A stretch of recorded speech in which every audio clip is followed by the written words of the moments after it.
તો આ તરફ ગુજરાતમાં 8,326 ગ્રામ પંચાયતોની ચૂંટણી જાહેર કરવામાં આવી છે. રાજ્યોના ચૂંટણી કમિશનરે આજે બપોરે ગ્રામ પંચાયતમાં ચૂંટણીની જાહેરાત કરી છે. 22 જૂનના ગ્રામ પંચાયત માટે મતદાન કરવામાં આવશે, જ્યારે 25 જૂનના ગ્રામ પંચાયત ચૂંટણીનું પરિણામ રજૂ કરવામાં આવશે. આ માટે 2 જૂનના જાહેરનામું બહાર પાડવામાં આવશે, જ્યારે 9 જૂન ફોર્મ ભરવાની છેલ્લી તારીખ રહેશે. ફોર્મ ચકાસણીની તારીખ 10 જૂન, જ્યારે ફોર્મ પરત ખેંચવાની છેલ્લી તારીખ 11 જૂન રહેશે. મતદાન 22 જૂનના સવારના 7 વાગ્યાથી સાંજના 6 વાગ્યા સુધી કરવામાં આવશે.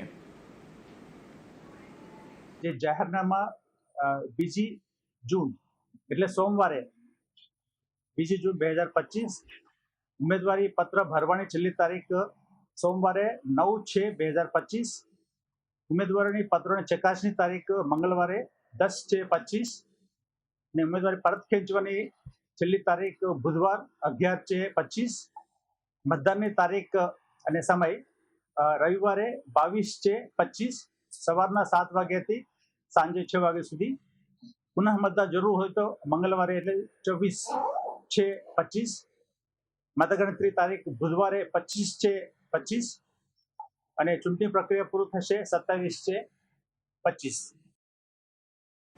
તો ગુજરાતમાં કડી અને વિસાવદર વિધાનસભાની પેટા ચૂંટણી સાથે જ ભાજપ સંગઠનમાં પણ મહત્વપૂર્ણ ફેરફારની શરૂઆત થઈ છે. આવતીકાલે ગુરુવારે ગાંધીનગરમાં ભાજપના સંસદીય દળની બેઠક યોજાવાની છે, જેમાં મુખ્યમંત્રી ભૂપેન્દ્ર પટેલ અને પ્રદેશ અધ્યક્ષ CR પાટીલ ઉપસ્થિત રહેશે.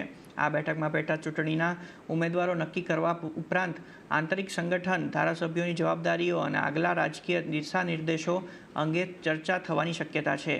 ભાજપના સૂત્રો મુજબ બંને બેઠકો માટે ઉમેદવારો નક્કી કરવાની અંતિમ પ્રક્રિયા તબક્કે છે, જ્યારે પાર્ટીના નિમાયેલ પ્રભારીએ મતવિસ્તારની મુલાકાત લઈ સ્થાનિક સંગઠનના સંયોજકો અને કાર્યકરો સાથે ચર્ચા કરીને ફીડબેક એકત્રિત કર્યા છે. ખાસ કરીને કડી બેઠક, જે અનુસૂચિત જાતિ માટે અનામત છે, ત્યાં અનેક નામોની લોબી ચાલી રહી છે. હિતુ કનોડિયા સહિતના દાવેદારોનું નામ ચર્ચામાં છે, જ્યારે વિસાવદર માટે ભાજપમાં તાજેતરમાં સામેલ થયેલા ભૂપત ભાયાણી અને હર્ષદ રીબડિયાના નામો આગળ છે.